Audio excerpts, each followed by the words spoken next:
मैं आपको Indian media के एक बहुत बड़े स्तंभ टाइम्स ऑफ इंडिया और इसकी parent company BCCL Bennett and Colman company limited के बारे में बताने वाला हूं, जो अभी एक बंटवारे के दौर से गुजर रही है।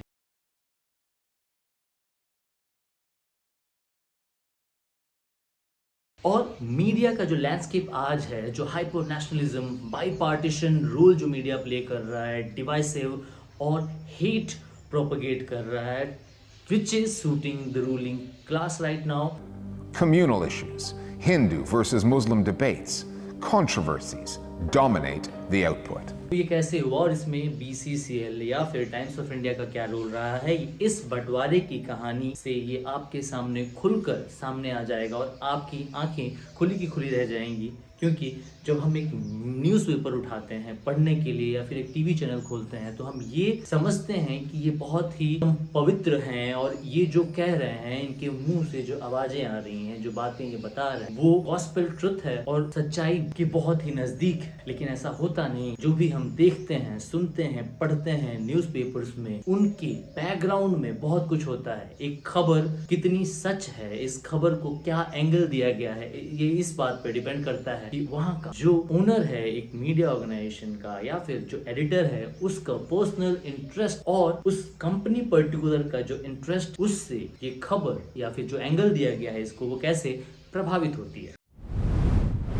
मीडिया में बहुत सारी खबरें पिछले 1-2 सालों से चल रही थी कि टाइम्स ऑफ इंडिया ग्रुप की पेरेंट कंपनी बीसीसीएल है, उसमें बंटवारा हो रहा है। किसी भी परिवार में जो बंटवारा होता है, जब बच्चे बड़े हो जाते हैं, इंटेलिजेंट सोचने लगते हैं, तो उन्हें लगता है कि I need my space. So this is what is happening even in BCCL Bennett and Colman company limited. The story is not only limited to a corporate media house, but it is something which is going to determine the landscape of Indian media in future. And those of you who are not knowing BCCL and Times of India, I understand. हम newspaper पढ़ना तो छोड़ ही चुके हैं और times of India भी जो लोग पढ़ते होंगे वो एडवर्टीजमेंट्स के थ्रू ही जानते होंगे, लाइक कि अरे पहले पेज पे इतना बड़ा एडवर्टीजमेंट या फिर मास्ट हेड पे भी एडवर्टीजमेंट, मतलब कि पहला पेज खोला ये। और जो लोग पेपर एकदम देखते ही नहीं है, उनके लिए मैं एक और रेफरेंस देना चाहता हूँ। नविका कुमार। अरब वर्ल्ड का वर्ल्ड ऑर्डर मोदी ने कैसे भारत के पक्ष में बदल दिया है, ये वहाँ की तस्वीरें बता रही। अर्णव गोस्वामी 2016-17 के पहले। योगी आदित्यनाथ ऐसे अनपढ़ व्यक्ति हैं, somebody should tell Yogi Adityanath to get his mental balance check। और सुशांत सिन्हा। इसको देखिए, सब जगह मोदी मोदी का नारा लग रहा है। ऐसे लोग हैं, तो ये फेस बन चुके हैं बीसीसीएल के।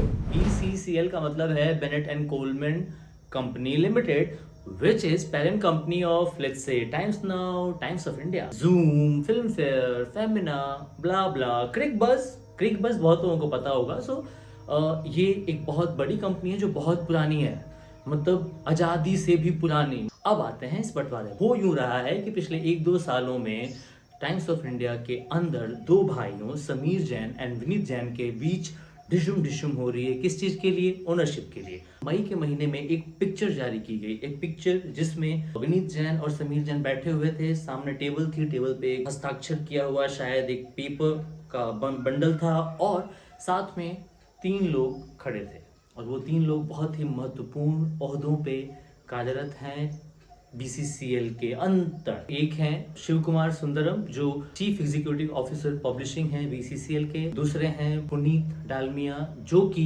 डालमिया भारत ग्रुप के कर्ता धर्ता हैं, एमडी हैं। और तीसरे हैं एन सुब्रमण्यन जो सीएफओ हैं बीसीसीएल के। तो ये बहुत ही इंपॉर्टेंट लोग हैं और ये पिक्चर ऑफिशियली जारी नहीं की गई थी। ये हश हश में ऐसे एक्सचेंज फॉर मीडिया नाम के एक ऑनलाइन पोर्टल जो मोस्टली मीडिया से रिलेटेड खबरें पब्लिश करता है, उसने पब्लिश की थी और ये स्पेकुलेट किया था और बताया था लोगों को कि बंटवारा हो गया है। इंटरनल सोर्सेज, एक्सटर्नल सोर्सेज के हिसाब से ये बंटवारा कंफर्म्ड है। This was inevitable and this was in the ऑफिंग for a long time and the division was getting planned on different levels in BCCL। अब हुआ यूं है कि इस बंटवारे के तहत जो टाइम्स ऑफ इंडिया है, जो न्यूज़पेपर है, वो पूरी तरह से समीर जैन के हाथों में रहेगा।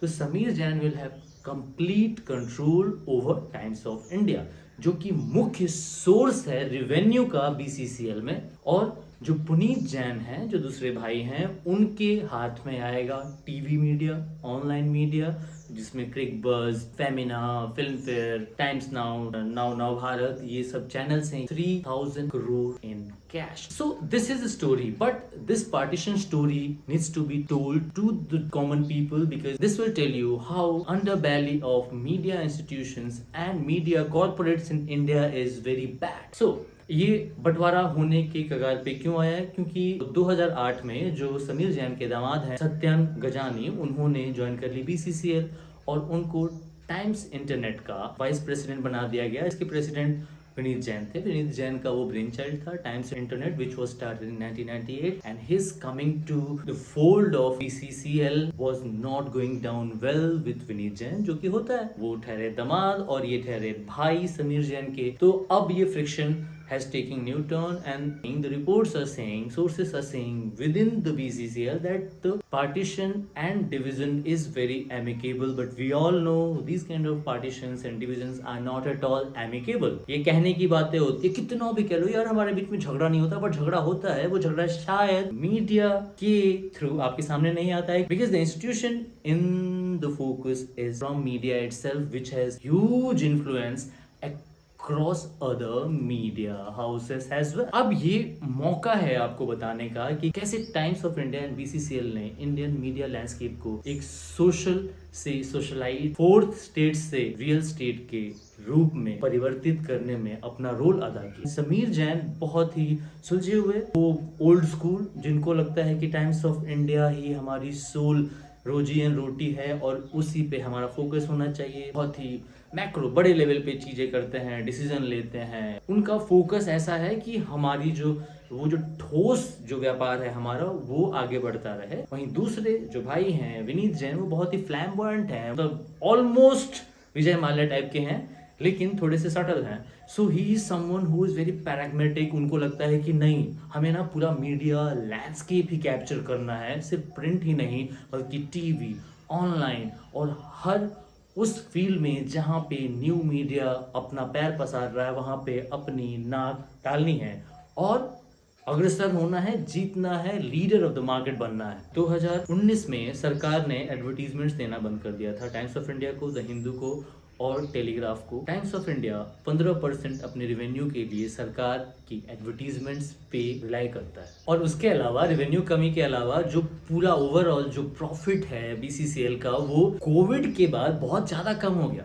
मतलब 10,468 करोड़ का जो अर्ली टर्नओवर था 2018-19 में, वो कोविड के बाद 2020-21 में घटकर हो गया 6,210 करोड़। मतलब एक ड्रास्टिक चेंज, जो सब्सिक्वेंट ईयर में जाके फिर 7,349 करोड़ हो गया, और वो अब शायद बढ़ रहा होगा in the current fiscal year. लेकिन एक जो फाइनेंशियल कंस्ट्रेन आया, उसके कारण ये बंटवारे की जो बात है, सुगबुगाहट है, वो और तेज हो। BCCL के अंतर्गत काम करने वाले लोगों की जो संख्या है, जो कर्मचारियों की संख्या है, वो है 16,000। 25,000 से ज्यादा इनके पास एडवर्टाइजर्स हैं, 50 से ज्यादा मीडिया ऑर्गेनाइजेशंस हैं, कंपनीज हैं in different forms, 6 million readers, MX player, Cricbuzz and many more. और BCCL में प्रॉफिट शेयरिंग का बड़ा पंगा है। दरअसल BCCL के अंतर्गत जो मुख्य स्टेक होल्डर्स हैं, उसमें से सबसे बड़ा जो 24% का लगभग शेयर होल्ड करता है, वो एक ग्रुप का नाम है जिसका नाम है भारत निधि, जिसके कर्ता धर्ता है विनीत जैन, और उसका 24.40% हिस्सेदारी है BCCL में। इसके अलावा एक कामिक कंपनी है, उसकी 18% के लगभग हिस्सेदारी है। PNB फाइनेंस इंडस्ट्रीज करके एक कंपनी है which is owned by the family itself. इसके बाद अशोका विनियोगा करके एक कंपनी है जिसकी 18% की भागीदारी है BCCL में, स्टेक होल्डिंग में। इसके अलावा और 2 कंपनियां हैं, और जो पूरा परिवार है ना, जो जैन फैमिली है, उसका कंपनी में 1% से भी कम डायरेक्ट स्टेक होल्डिंग है। लेकिन जो प्रॉफिट आती है, वो according to the recent filings, वो मुख्य तौर पे इस परिवार को ही जाती है। सेबी में ये मामला अभी भी चल रहा है, जहां पे जो भारत निधि के जो दूसरे स्मॉल स्टेक होल्डर्स हैं, शेयर होल्डर्स हैं, उनका कहना ये है कि ये जो परिवार है, जैन फैमिली है, वो उन पे प्रेशर डाल रहा है कि अपने जो स्टेक हैं वो सस्ते दामों पे शेयर करें। इसके अलावा चार्जेस जो लगते हैं BCCL पे, वो ये है कि इनके जो CEOs हैं और मैनेजिंग डायरेक्टर्स हैं वो जो सैलरीज ले रहे हैं वो जो इंडियन कंपनी एक्ट के तहत अलाउड है विच इज 11% उससे ज्यादा ले रहे हैं. According to the recent filings it has gone as up as 20% of the total revenue. जो इनके जो एनुअल मीटिंग होती है उसमें BCCL ने ये माना भी कि जो इनकी जो रेवेन्यू स्ट्रक्चर है और जो रेवेन्यू कलेक्शन है वो पूरी तरह से अच्छे से डॉक्यूमेंटेड नहीं है और उसी तर्ज पे जो सैलरी डिस्ट्रीब्यूशन है वो भी अच्छे तरह से डॉक्यूमेंटेड नहीं है जिसमें थोड़े बहुत लूप होल्स हैं. तो ये लूप होल जो हमें पता है आप ये समझिए कि ये लूप होल कितने बड़े होंगे और कैसे एक परिवार छोटे स्टेक होल्डर्स को प्रेशराइज कर रहा है to sell their shares on cheap rates like what Adani did with its takeover of NDTV. बहुत ज्यादा अंडरबेली गंदी है. अब हम आपको लेके चलेंगे इतिहास में और आपको बताएंगे कि ये कैसे अंडरबेली आज की नहीं है, ये बहुत पुरानी है और कैसे जो जैन साहू फैमिली है वो मालिक बने किसका, BCCL का, जिसका उनके पास कोई हक नहीं था before 1948. So it's very old. I mean, it's older than the first revolution of independence that was in 1957 and BCCL was formed in 1938. और अंग्रेजों ने मतलब 11 जो कंपनियां थी अंग्रेजों की उन्होंने एक सिंडिकेट बनाया और उन्होंने डिसाइड किया कि हमें एक न्यूज़पेपर निकालना है और वो न्यूज़पेपर होगा Bombay times and commerce journal.